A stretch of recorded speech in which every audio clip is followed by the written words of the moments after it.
terhadap orang lain, terhadap agama lain, suku yang lain, ras yang lain yang ada di Indonesia. Toleransi harus tetap kita tanamkan kepada adik-adik kita. Yang ketiga, anti kekerasan. Sekarang banyak bullying, perundungan. Bahkan sering saya diundang untuk ngomong terkait bullying ini, baik itu di dunia pendidikan formal ataupun di pesantren.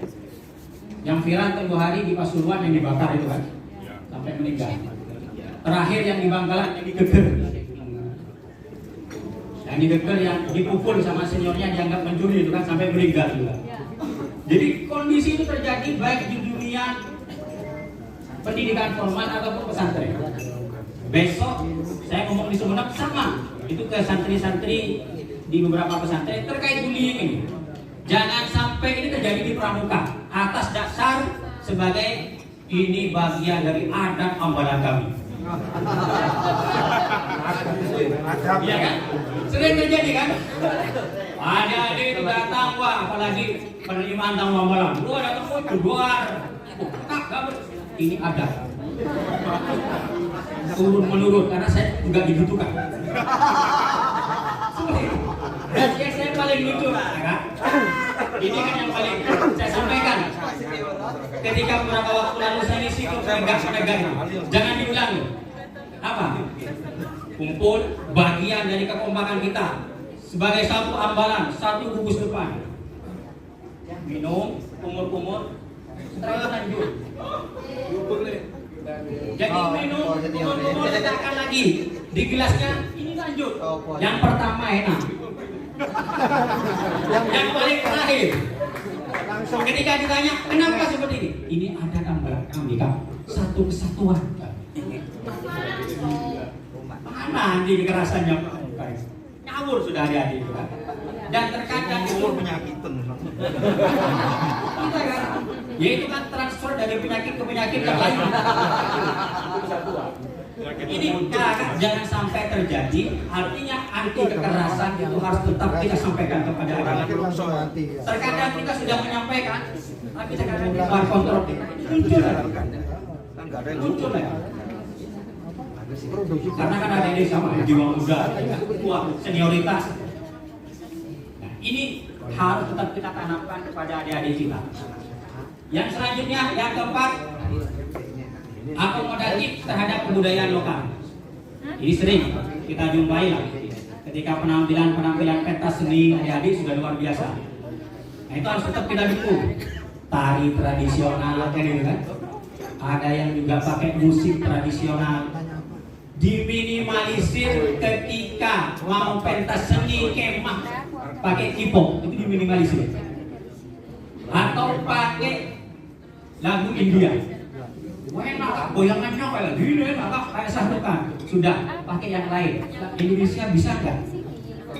Itu minimalisir. Jadi kita harus akomodatif terhadap kebudayaan-kebudayaan lokal yang ada di Indonesia.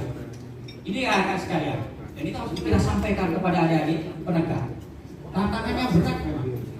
Karena adik-adik kita itu aku. Kayaknya hip-hop keren nih dengan goyangan-goyangannya. Pargoy. Ngerti nggak istilahnya? Ini kakak sekalian, yang harus kita lakukan kepada adik-adik 4 hal ini. Ini sikap kita dalam berbela negara yang harus kita tanamkan melalui pramuka produktif. Next, good. Cara pembina menanamkan sikap bela negara melalui pramuka. Yang pertama, dialog. Penegak itu kan sesekali harus belajar berdialog. Gak bisa penegak itu langsung mana ngomong loh. Wis, udah loh, wis gak bisa penegak. Jadi sesekali harus belajar berdialog. Bagaimana konsep bela negara yang baik, bagaimana konsep cinta tanah air yang baik itu seperti apa?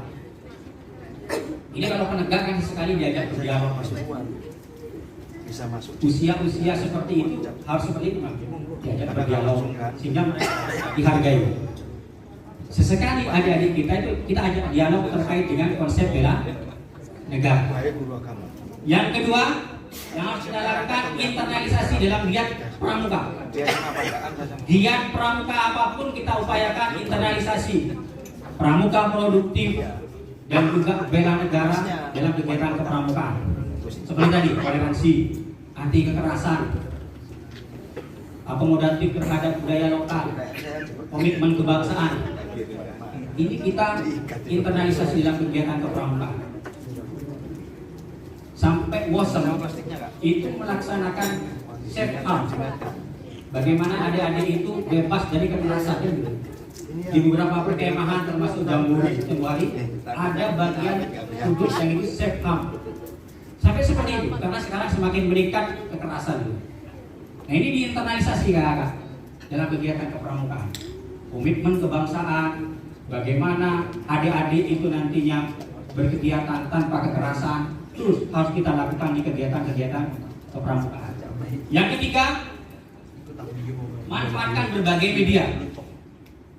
Kakak, kalau kita hanya memanfaatkan satu media, menyampaikan kepada adik-adik penegak, dia akan sampai. Sesekali mungkin buat video terkait bela negara. Bagaimana konsep bela negara? Ini sudah media digital, video.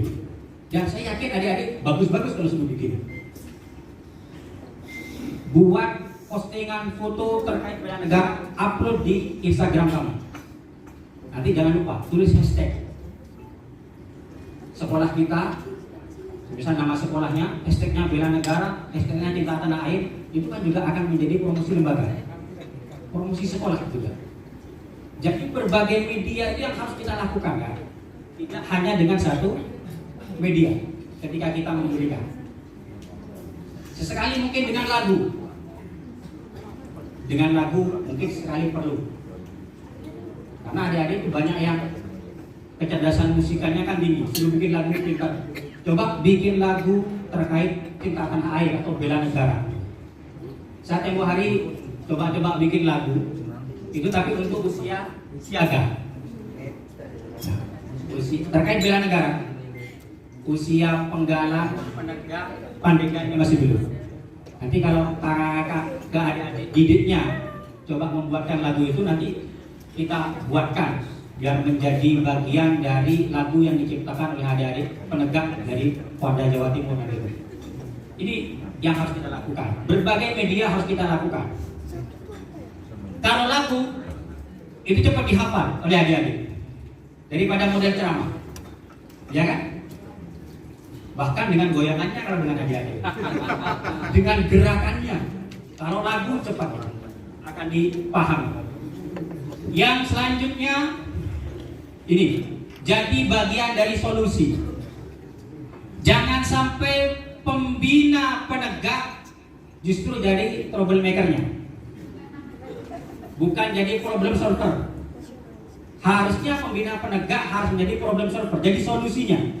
Bermasalah. Jangan jadi sumber masalahnya atau pemicu masalahnya justru.